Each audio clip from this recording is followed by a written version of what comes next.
Fidèles abonnés de Mali Kunafoni, c'est toujours un plaisir de vous retrouver. Bienvenue dans ces flashs d'informations.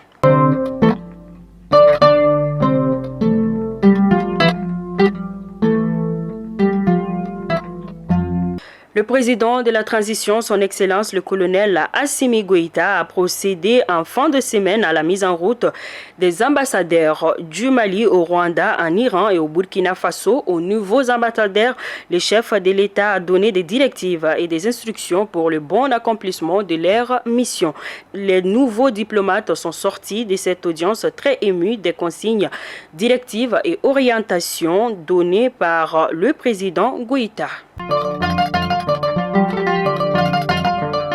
Lutte contre le Covid-19 au Mali, le Premier ministre par intérim, le colonel Abdoulaye Meiga, a reçu vendredi 14 octobre 2022 M. Ted Chaiban, coordinateur national de l'Alliance pour la vaccination contre le Covid-19. Cette alliance est composée de l'UNICEF, de la Croix-Rouge, de l'USAID, de l'Organisation mondiale de la santé.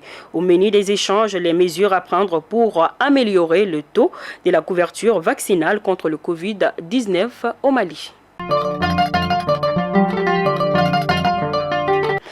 145e Assemblée générale de l'EIP, le président du Conseil national de la transition, l'honorable colonel Malki Diao, et sa délégation ont rencontré les Maliens établis au Rwanda. Ils sont une vingtaine de Maliens vivant au Rwanda. Nos compatriotes ont profité de l'occasion pour féliciter les autorités de la transition pour la marche de la transition et ont pris la parole pour exposer les problèmes auxquels ils sont confrontés.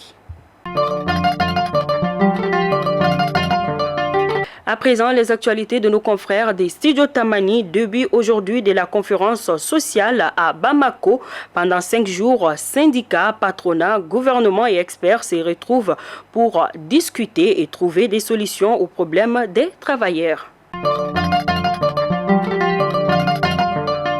La journée internationale de la canne blanche a été célébrée ce week-end à Bamako. Les déficits visuels du Mali demandent leur insertion socio-professionnelle dans le secteur privé.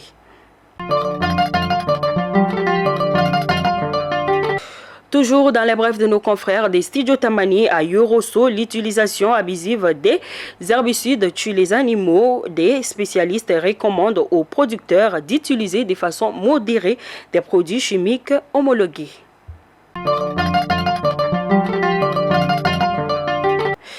À présent, les actualités hors de nos frontières. Au Burkina Faso, des hommes armés ont attaqué dimanche la mairie, la caisse populaire, le commissariat de police et incendié un collège d'enseignement secondaire de la commune de Dargo dans le Namentanga, centre-nord. Aucune perte en vue humaine n'est déplorée. Page noire de ces flashs d'informations, nous sommes attristés en ce jour par le rappel de notre maman. Il s'agit bien de la maman du directeur de Mali Kunafoni, s'agissant de Madame Rakiba, âgée de 79 ans. Ainsi, nous prions pour les repos éternels de son âme, puisse son âme reposer en paix.